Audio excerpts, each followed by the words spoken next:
Esse vídeo se chama O Monólogo Erudito de um Caminhante Solitário. Nós faremos uma breve análise sobre o segundo capítulo de A Filosofia na Época Trágica dos Gregos, de Nietzsche. O que é importante a gente entender na filosofia do Nietzsche é que ele nos ensina a tomarmos de exemplo grandes homens. Os espíritos fortes adquirem mestres que são grandes homens, e esses grandes homens nos ensinam e nos fazem nos desenvolver, e o grande homem é aquele que se supera. Ou seja, você toma essas pessoas como referências, que são as pessoas que lhe ensinam aquilo que é ser grande, e você os toma como mestres. Porém, há um momento em que você irá superá-los, e isso é natural na filosofia do Nietzsche, que é o homem que se supera. O super-homem é isso, é o homem que transborda, é o homem que passa finalmente de si, e ele se torna, enfim, o homem transbordante. Nesse livro ele faz uma análise justamente dos pré-socráticos ou dos pré-platônicos, porque na verdade ele pega de Tales de Mileto até Sócrates, que são homens que têm uma filosofia essencial. Ou seja, o que isso quer dizer?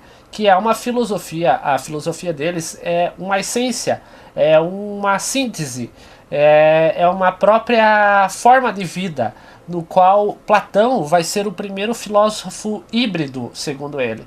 Porque Platão é o primeiro que vai discutir questões além da própria essencialidade da discussão da vida, que é do existir filosófico. Todos os filósofos, os pré-socráticos e Sócrates, eles tinham uma unidade, uma questão que os levava a ter uma vida de acordo com aquilo que eles proclamavam. Eles ainda não tinham uma sociedade, principalmente os mais antigos, que pudesse corroborar com aquelas teorias deles. Eles eram os solitários. Tem um trecho muito bonito aqui que diz assim: uma época que sofre daquilo que se chama cultura geral, mas que não tem cultura nenhuma e que não possui nenhuma unidade de estilo em sua maneira de viver. Nada poderá empreender conscientemente se ela mobilizar a filosofia, mesmo que fosse proclamada nas estradas e nos mercados pelo gênio da verdade em pessoa. Em semelhante época, a filosofia permanece, pelo contrário, o monólogo erudito de um caminhante solitário, a presa contingente de um indivíduo, um segredo de quarto bem dissimulado, ou uma conversa inofensiva de velhos acadêmicos com crianças. Ninguém pode ter a audácia de cumprir em si a lei da filosofia. Ninguém vive filosoficamente com essa lealdade elementar que obrigava um antigo, onde quer que estivesse e o que quer que fizesse, a comportar-se como estoico, se um tivesse jurado fidelidade à Estoa. Toda a prática moderna da filosofia é restringida a uma aparência de erudição de uma maneira política e policial, que constitui o caso dos governos, das igrejas, das universidades, dos costumes, das modas e da covardia humana.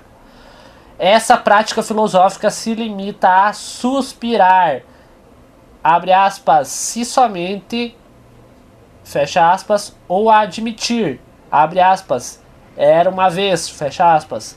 A filosofia já não tem razão de ser, e é por isso que o homem moderno, por pouco que fosse corajoso e honesto, deveria rejeitá-la e bani-la com as palavras semelhantes àquelas com que Platão expulsou os poetas trágicos de sua cidade. Ela poderia sem dúvida replicar, como também os poetas trágicos tiveram a possibilidade de replicar a Platão.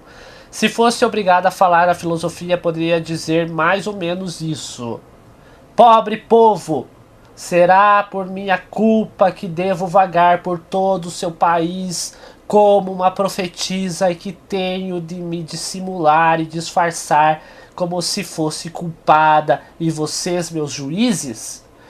Olhem somente o que acontece com minha irmã, a arte.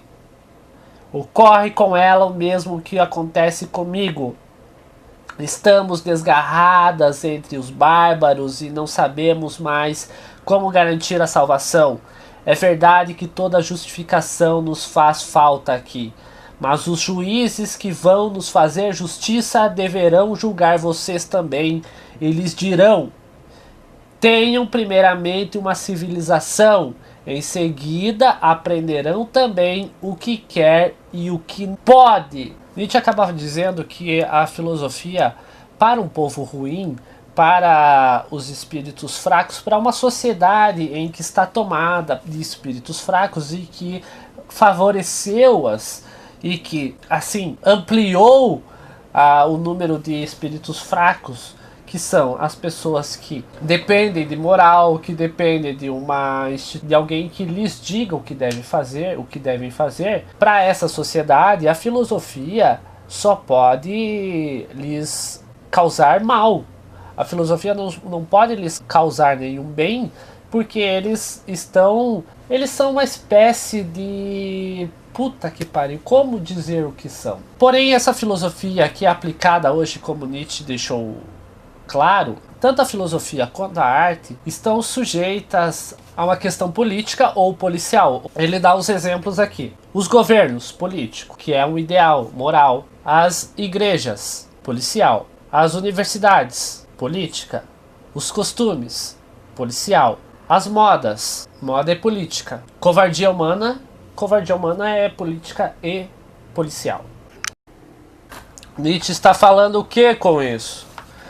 Nietzsche está falando que filosofia e arte nos nossos dias, elas já estão sujeitas à política e à polícia. A polícia no sentido de que outros textos posteriormente ele vai discorrer mais a respeito, que é com relação à cultura de modo geral. Ele vai falar a respeito disso. A cultura está subjugada à política ou à polícia. A polícia é uma questão moral, é uma questão presente nos conservadores. A política é uma questão de ideal, é uma questão presente na esquerda. Ambos os casos, a filosofia e a arte estão reduzidas, estão empobrecidas, estão subjugadas a uma outra coisa, que não são elas mesmas. Por isso que é bom a gente, como indivíduo, como ser filosofante, como ser de criação artística e de ideias, é bom que tomemos Nietzsche como um ponto importante de reflexão. Por quê? Porque ele vai nos dar justamente esse ponto, que é o indivíduo, o mestre do qual nós iremos adquirir e do qual nós devemos superar. Portanto, Nietzsche nos ensina. Goethe é um tipo de homem, Schopenhauer é um tipo de homem, Demócrito é um tipo de homem. Todos eles nós talvez devemos nos inspirar de alguma forma, e todos eles nós devemos superar. Quando Nietzsche fala aqui no capítulo 2 de a filosofia na época trágica dos gregos, quando ele fala de Tales de Mileto até Sócrates, e quando ele fala que Platão é o primeiro filósofo híbrido, é justamente isso que nós temos que atentar. Que tipo de vida você está levando? É aqui que ele quer pôr em jogo a questão também a filosofia oriental, ou seja, não como o mundo atual a utiliza, mas da mesma forma que faz com o estilo filosofia de vida. Porém, com filosofia de vida como prática ética, como prática que corresponde a esse ser humano, a esse ser particular. Sendo assim, ele foram resgatar dos primórdios. Porém, o que deixa claro é que na filosofia grega, no mundo grego, é que se fez possível nesses homens porque eles estavam envoltos de uma população que não os daria fama, que não propagaria seus textos. Por quê? Porque eles eram indivíduos, eles eram pessoas memoráveis, eram o que se considera gênio. Gênio no sentido muito discutível, porque gênio é uma forma de inspiração. Gênio, a genialidade, as musas influenciavam as coisas. O gênio é uma influência. O gênio é um tipo de posicionamento no mundo. E é isso que ele nos apresenta quando ele trata de Tales de Mileto até Sócrates, porque ali há uma essência, ali há uma unicidade filosófica, que é uma unicidade de vivência, de filosofar, de existir filosoficamente. Por isso que ele nos mostra que os mestres são necessários, mas os mestres são necessários para que os ultrapassemos. É isso que ele nos ensina. A filosofia de Nietzsche não é sobre questões das quais, a partir de Platão, foram se discutir na filosofia. A filosofia de Nietzsche é sobre a essência. A filosofia de Nietzsche é sobre o ser humano, sobre o indivíduo, sobre esse homem que deve superar-se. É sobre os espíritos fortes, aqueles que sobrevivem nesse mundo. E que, por consequência, se muitos espíritos fortes sobrevivem no mundo, vivem no mundo e compõem a sociedade, eles formarão uma sociedade cultural, onde a cultura seria valorizada. É isso que Nietzsche quer nos ensinar. Que com os espíritos fracos dominando o mundo, a cultura então é jogada a um segundo plano. A cultura se torna vítima da moral ou da ideologia. É isso que Nietzsche nos ensina. Se os espíritos fortes comandam o mundo, a cultura se eleva porque ela não está sujeita a uma moral e a uma ideologia.